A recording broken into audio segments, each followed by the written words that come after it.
What up? Back in the NBA, we do have a topic for discussion. We do have the NBA season that is coming along in 2 weeks from now. Now, we do have training camp, preseason, let alone the season to start on the 22nd of December, which leaves us the next couple of weeks to pretty much discuss about awards, predictions, and kind of looking into the 2021 NBA season. I've always stated with you guys with my videos, I expect in 2021 and pretty much the rest of the world in the NBA that the Los Angeles Lakers will be coming out of the Western Conference and will be crowned the West champs, let alone the champions for 2021 overall. The Eastern Conference is a little different for me as of right now. I did before, pretty much before free agency, I did have the Boston Celtics and the Brooklyn Nets as favorites, but now I'm going to have to push the Boston Celtics off that list. Now they could be able to be rejuvenated and they still could be, that contending team. We'll see as we play along within the season. Right now, I would actually have to put the Brooklyn Nets as favorites to come out of the Eastern Conference and to meet alongside another Kevin Durant and LeBron James finals. And if you know the NBA, if you know the background, they're not going to let KD defeat LeBron James if he's not on a super team. So that pretty much leaves me the Lakers to win 2021 with other reasons. Won't dive into that today. Basically, topic for discussion is, should Kevin Durant of the Brooklyn Nets be expected to lead the Nets to the NBA Finals? If you're looking into the Eastern Conference as of right now, the top favorite team should be the Milwaukee Bucks, the Brooklyn Nets, the Boston Celtics, the Miami Heat, the Philadelphia 76ers, and the Toronto Raptors. Now, you're still going to have some sprinkle teams out there, like the new Washington Wizards, the rejuvenated young Atlanta Hawks. I think I'm forgetting a team, the Indiana Pacers, and I think that's that. I may be missing one. I think that's that. But basically, right now, I think with Milwaukee, they're still going to be fine within the regular season. I actually expect the Brooklyn Nets to be the top favorite. You have Kyrie Irving and Kevin Durant. They're healthy together, dynamic duo. I don't expect the Miami Heat to get back into the NBA Finals. If I'm kind of looking this, not objectively, but basically off the NBA, they're not going to let the Miami Heat go back into the finals unless they bring in Giannis Antetokounmpo in 2021. I expect them to fold in the second round or the conference finals, maybe even the first round.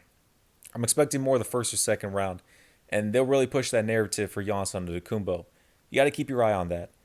Basically, from everything else, I don't expect the Sixers to make it far in the playoffs. They're not going to make a conference finals appearance this season with Doc Rivers, Dwight Howard, Seth Curry acquisitions. I don't see it. Now, we got to keep our eye on Daryl Morey, who wants to bring in a star player for the Sixers. If you catch in my drift, I would not be surprised or shocked whatsoever if he makes a swap for Ben Simmons for James Harden. Now, if that trade goes down, I'm going to have to change my mind on things. If that trade were to go down, I would expect the 76ers to face off the Brooklyn Nets in the conference finals. But since that's not the case, I'm actually probably leaning more towards a Bucks and Brooklyn Nets conference finals. If not that, probably Boston Celtics, Brooklyn Nets, somewhere in that mix. But with Kevin Durant right now, he is coming off a year-long injury. Now, since COVID did hit and the NBA season had a suspension bubble, Kevin Durant was fortunate enough to have extra more months to have rest and pretty much have that mental clarity. And with KD, you got to look at things in this way, in his perspective. He joined a super team with the Golden State Warriors. He was dragged and ragged on for the last 3 seasons. He had to back it up with his burner accounts and how to justify his move. Not going to dive deep into his decision, but basically Kevin Durant coming away with 2 rings, deciding to leave the Golden State Warriors. He came and joined Kyrie Irving and followed him to any team. It could have been the Nets, could have been the Knicks. Kyrie first said he wanted to go to the New York or the Brooklyn Nets. Kevin Durant just pretty much shrugged his shoulders and went along with it. KD is trying to find happiness. He's trying to be a chill guy, let alone he just wants to play basketball and do his thing. So with Kevin Durant, I actually expect him to be top 3 in MVP for this season. I think Luka Doncic and Kevin Durant have the best cases and will have top performances this season. I do understand that Kevin Durant does have that Achilles injury he did go through. But besides from that, KD is a crafty player. All he has to do is pretty much pull up mid-range game, post up, Dirk fade away. Again, there is athleticism. I get that. But with Kevin Durant, I think a lot of people are pushing the gun on he's going to be around 60 to 50%, like Max Kellerman. That's not going to be the case. Kevin Durant will be, even if he's at least 85% of himself, he's still going to have an MVP season. The Brooklyn Nets were 35 and 37 with the seventh seed record in the East last season. They will be a top three seed in the Eastern Conference. You can book it this season. Let's jump into here in first take. Let's dive a little more deeper into here. I'll give my take on things. You have teams in the conference like Miami, like Philadelphia, who have more continuity and aren't coming off catastrophic injury to their best player. Just like with the Lakers, had they not won the whole thing, had they just gotten to the Western Conference Finals, I wouldn't have said this is a failure because I would have picked them probably to win. And of course, Max Kellerman uses that as number one for his pivot and his excuse to not justify anything. Listen, and you got to know about the NBA and the backside. I expect ever since Kevin Durant, he went through the super team of Golden State, his rings were not quote unquote justified. Now the NBA has to flip the script to pretty much, like for example, when LeBron James won those two rings in Miami, they were cool, but some people kind of shrugged their shoulders on them. So how did LeBron James win his next ring? Coming down 3-1 against a 73-9 team. So with Kevin Durant, I expect KD to finish off with 3 rings in his career. I expect he will get his last ring, and it will be with the Brooklyn Nets. And it will not be with the super team. I don't think James Harden is going to be traded there. It doesn't make sense for his legacy. I think personally, with Kevin Durant, when he does win a championship ring, he will win it in good fashion, let alone they need another accomplishment for him coming into this season as first season with the Brooklyn Nets. I expect him, if anything, he will win the regular season MVP. And if you really think about that, Max Kellerman and everyone's social media, and the media in general, has been stating you can't come off an injury like this, you can't perform as well. Now, if Kevin Durant will win a regular season MVP after having this catastrophic injury, that's going to change the narrative in his career. And then right after that, if he wins the championship with Brooklyn with Kyrie Irving, which will happen, I'm not saying it's going to happen this season. I expect in the next 2 to 3 seasons. But whenever that does happen, we're going to see the whole picture of Kevin Durant's legacy kind of in a different, shade of light. I expect those two things to go through, if anything. I think it's the NBA's best interest to hook Kevin Durant up. And KD's going to do his thing as well. But I've been talking too much. Let's go back in. This year, to me, next year is the Nets year. If they do it this year, that's ahead of schedule. I'm not expecting them to win the chip this year, but I expect them, if Kevin Durant is at least 80%, because I think he's that lethal, he's that phenomenal. I think better than 80%, they should be able to go to the finals. But it's not just because of Kevin Durant. Kevin Durant is sensational. We know what he brings to the table, and I don't think that he needs to be extremely athletic and 100% himself. To do the 6'11 with a 7'6 wingspan and can pull up from 30. I think he'll be fine. He's going to easily average 25 a game. If that's what he wants to do. Kyrie Irving had a shoulder injury, didn't have a leg injury. I expect him to be nothing short but spectacular. He's a showstopper. We know what he brings to the table. But here's the interesting element, and this is why I think that people don't need to sleep on the Nets in terms of getting to the finals. I think they need to make the move for James Harden to win it all, but I don't think they need to make that move to get to the finals because I don't view the Eastern Conference the way that I view the West. Bingo. And like I said before, the Brooklyn Nets, without James Harden, they're favorite, let alone top 2, to come out of the Eastern Conference. I expect them to come out of the East, if not them, again, either the Boston Celtics, somewhere in that mix, or let alone maybe the Milwaukee Bucks. The East is kind of weird as of right now, but if anything, first, the Brooklyn Nets to come out of the Eastern Conference. Besides from that, if you were to get James Harden, that's still going to ruin Kevin Durant's legacy once again as tainted. I doubt that would ever go through, if anything, to have Kyrie, James Harden, and KD. And he shut down the story of stating that he wanted James Harden. So we got to see a little more into that. I don't expect the Houston Rockets to make an asinine trade for Spencer Dinwiddie, Jared Allen, Karis LeVert, and picks. That would be asinine for the Rockets. For the Brooklyn Nets, I mean, if you can make that happen, you make it happen. But I fully expect Kevin Durant, he can win a championship as the number 1 guy, and Kyrie is the second option. They'll win 1 championship. They can make 2 finals appearances altogether, but they'll win 1 championship. I expect that championship for them to either be in 2022 or 2023. It really depends if the Lakers get that three-peat, but I'm looking too far ahead in the future. I look at the Eastern Conference, I'm thinking about a 26-year-old Spencer Dinwiddie that averaged 20 a game. I'm thinking about a Joe Harris who just got his new deal that shot 42+% from three-point range. I'm thinking about a Karis LeVert who averaged 18 points a game, and we know he could ball, especially what we saw him do, particularly. And I'm very shocked and very surprised that the Brooklyn Nets didn't make any more, or they weren't aggressive enough in the offseason. I thought they would have made numerous amount of trades. They really have holes that they need to fix. For example, the power forward position. Looks like they may have to put KD at the 4, and I do not like that whatsoever. They still have Torian Prince on the team, which is fine, but you did not address a true power forward. I mean, you didn't even try to make a trade for LaMarcus Aldridge. You didn't even make a really big push to get Serge Ibaka. And Serge Ibaka was either going to go with the Clippers or the Nets. But I was shocked that he picked over the Clippers over the Brooklyn Nets. I was very shocked to see that to happen, which is a downfall for Brooklyn.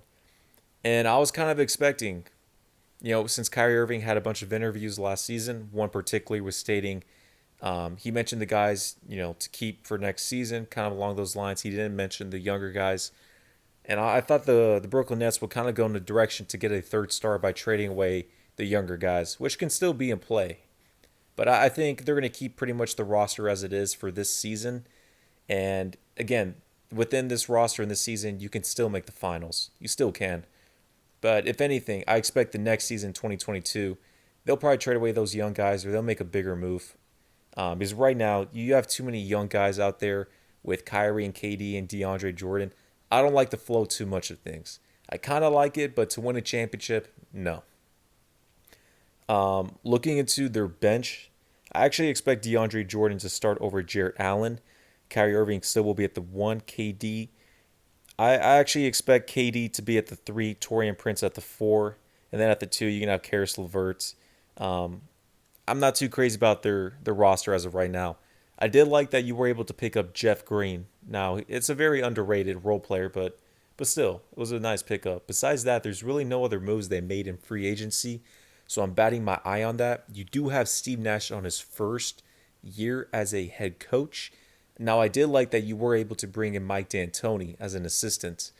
But besides from that, I'm not too crazy about the Brooklyn Nets as of right now. They'll be nice. They'll be top 3 in the East. They'll make the conference finals for sure. I expect them to make the finals, but who knows? But pretty much the Lakers are on the top tier of the NBA. Everyone else is just looking up at them. There's no one else on the Lakers level. That's why I fully expect the Lakers to win the championship. Besides from that, that's how it is. In that game against Portland that they lost in the closeout game, those 8-game bubbles, those 8 games in a bubble where they were going up against Damian Lillard and those boys. These brothers can play. And when I look at what they bring to the table and how they can play, I don't underestimate nor do I sleep on what they bring to the table. I think that combined with veteran leadership in that locker room to help Kevin Durant, I definitely think that when you look at it and it comes down to this, they got a superstar in Kevin Durant, who at 80%, by the way, is still a superstar. They got a showstopper in Kyrie Irving, and they got a bunch of supplementary parts that ain't average. These brothers, Karis LeVert, Spencer Dinwiddie, can play. Joe Harris can really, really shoot. Jarrett Allen's only 21 years of age, averaged 11 and 9. I'm looking at them and I'm saying, yo, man, I can't sleep on these brothers. The fact of the matter is, when I look at the Eastern Conference, the question is, who do you have that can really neutralize or nullify what Kevin Durant can bring to the table? It still ain't the Greek Freak come playoff time because he don't have that kind of perimeter game to be that formidable. He'll get numbers, but when you really... This Nets team is not going to beat the Los Angeles Lakers in the playoff matchup. Now, it'll be a close one with the Clippers, but I would actually have to lean a little more towards the Clippers side of things as of right now. Brooklyn has some work to do with their roster, and they're not going to win the championship this season. Now, the question is, should KD be expected to lead the Nets to the finals? If I'm the Nets organization, I expect Kevin Durant healthy with Kyrie Irving. I expect them to lead us to the conference finals. Now, that should be a good goal. That should be a given.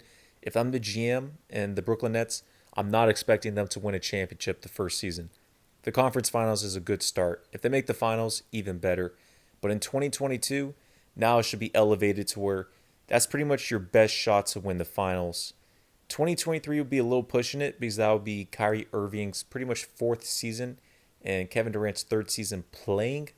And typically that's not really the case, but 2022 should be your best shot to win the finals. And that's when the Lakers somewhat could be slowing down.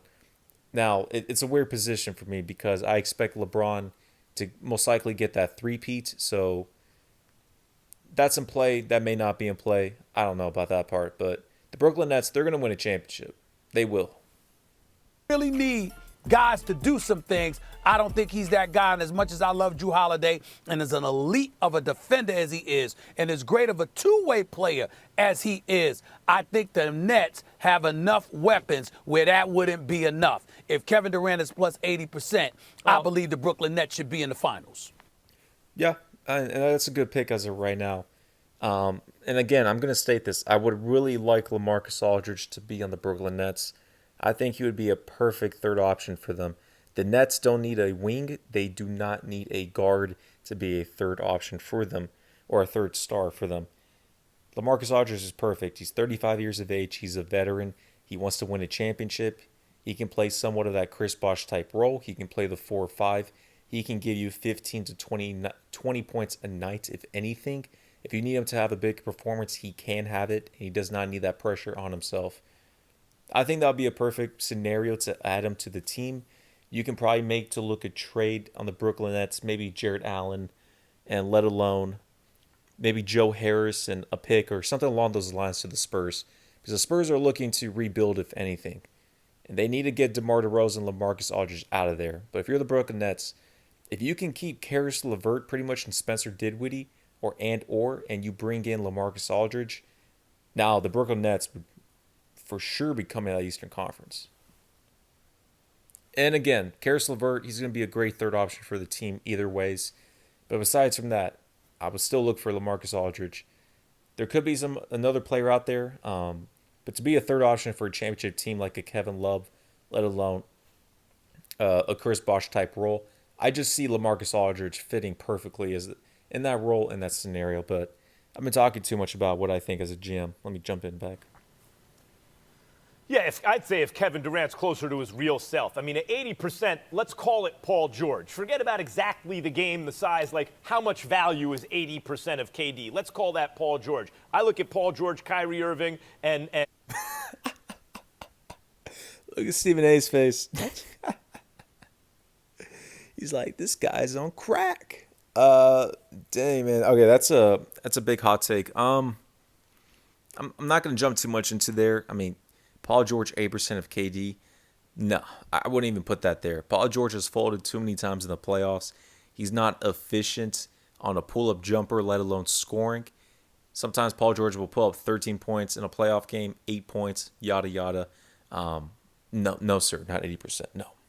And in other words, Paul George is about 80% of the player that KD is. I look at Paul George, Kyrie Irving, LeVert, and these guys, and I think that's a damn good team. But as soon as you stop thinking of KD like MVP KD and start thinking of him like an all-star or an all-star plus KD, now you think about matchups like the Bucks, where Giannis is an MVP caliber player, like where Drew Holiday is more than just an all-star when it matters most. Now, they didn't get Bogdanovich in that deal. Had they gotten Bogdanovich, even more. Still, they have Middleton and they have shooting. Brook Lopez can defend the rim and shoot. When I look at Philadelphia, Simmons and Embiid, in terms of upper-end talent and size, you can start to compare those guys to Kyrie and KD. Kyrie and KD more talented, but not much more talented. Those are two potential MVP caliber talents, and Daryl Morey has brought in real shooting. Not D and 3 guys instead of 3 and D like Josh Richardson, but Seth Curry and real 3 and D guy like Danny Green, not to mention Dwight Howard, who's very efficient in the paint and really good defensively, right? So I start to look at these other teams who have more continuity among their best players, not to mention Miami, Stephen A., where you say, no, they don't have the upper-end talent to match the Nets, but they have continuity, they have coaching, they have the organization, they have Jimmy Buckets, right? They have Tyler Hero, who we saw. Damn, that dude is super young, and he is a baller. They have Bam, who just signed up. They have Duncan Robinson, who can shoot the lights out. They have a really good team. I see competition like that in the East. This ain't your Big Brothers East, right? This is the new East. They have better, higher end teams.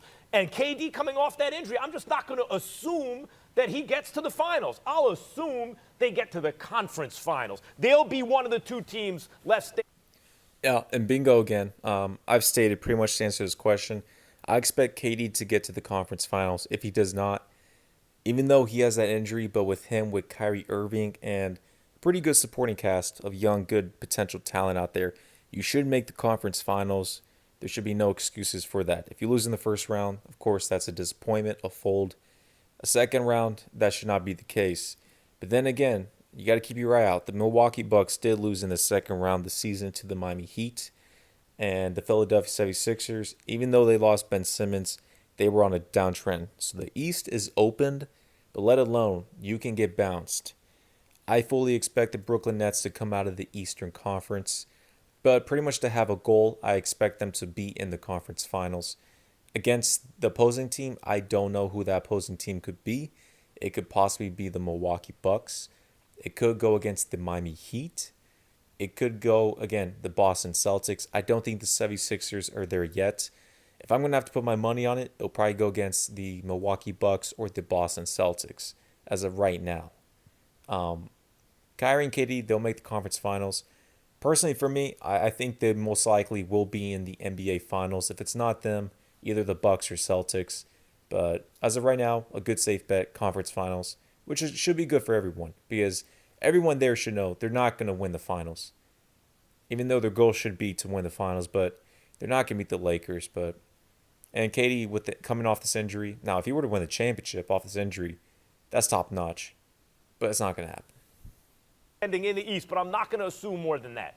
Well, listen, I guess you're right about that because we shouldn't assume it. To me, it's an expectation only because I recognize how significant all of this is for KD. You know, you left Golden State.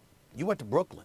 You know what? You wanted your own team. You want to guide your own team to the title. So it's not only the legacy you left behind with Steph and Clay and those boys in Golden State. It's also the fact that LeBron James just won his fourth chip. What you gonna do? Because KD would have tied them if KD had ultimately not gotten hurt. He would have had his 3 rings because they would have won 3 straight because they would have walloped Kawhi Leonard and the Toronto Raptors. Well, pause. No, I'm not going to jump too much into this, but if KD was healthy that series, the Toronto Raptors and Golden State Warriors in 2019, the finals, it would have gone 7 games. It would have gone 7 games. The Raptors had the length, the defense, the coaching, the basketball IQ, a team as a unit offensively. They had everything in a package. And you did a Kawhi as your number 1 guy, Kyle Lowry as a number 2, and Siakam as a number 3. Those were dogs out there. They wanted it. And the Warriors have never seen a team in the finals with length and defense and an offensive system core as the Toronto Raptors. They did play against LeBron James in 2015 with a great defense, but they lost Kyrie and Kevin Love. They didn't have the star talent, so you had to have Matthew Dellavedova, Tristan Thompson, big dogs out there. Tristan Thompson and Iman Shumpert be dogs out there defensively. And the other times with LeBron in the finals, LeBron pretty much would just run the LeBron system. They didn't play any defense, neither did LeBron. The Warriors were toying them. But I expect the Warriors and Raptors, that would have gone 7 with Kevin Durant. Would have most likely had to give it to the Warriors to win that, but don't disrespect the Raptors like that. Probably would have swept them in my estimation. So I'm looking at him coming off that injury, coming back here, and with LeBron being that dude, the champion right now, the 4-time champion, having Anthony Davis in the crew, I think Brooklyn's going to need to make a move for James Harden because I think that's the only thing that could potentially knock the Lakers off is if James Harden arrived in Brooklyn. I don't think anything else gives anybody a shot against the Los Angeles Lakers. But in terms of KD and his agenda and what he's got to prove, listen, you trying to sit up there and match LeBron. You trying to get another chip. To KD, bring a chip to Brooklyn? To Brooklyn, New York? Kevin Durant, legacy-wise, in the overall picture, is not in the same level as LeBron James. I don't know why these TV pundits like Stephen A. is trying to push the agenda. That's not the case and never will be the case. LeBron's going to finish his career with 6 rings. Kevin Durant will finish his career with 3 rings. LeBron will be top 2 all-time in NBA history. Kevin Durant will finish around top 15, top 20 all time. There's a big gap within there, Mr. Stephen A. Smith. Overall, Brooklyn Nets, they're going to make the conference finals. you can push around an NBA Finals appearance. I kind of expect that to be the case. I'm going to have to see a little more about James Harden. If he gets traded to Brooklyn, if he gets traded to the 76ers, that's a huge X factor on the side. I'll keep my eye on that. Besides from that, I got the LA Lakers winning 2021 in good fashion. They're on the top tier of the NBA. No one else is near them whatsoever. And this is the redemption and glorify years for LeBron James. So expect more awards, accolades, and championships for LeBron James. I still expect a three-peat to go down for LA. I'll take it step by step. I had 2020 in the bag. It was right. 2021, I expect to repeat. So we'll take it step by step from there. But overall, Kevin Durant, Kyrie Irving, let's see what's up their sleeve and how they can pull off a 2021 season.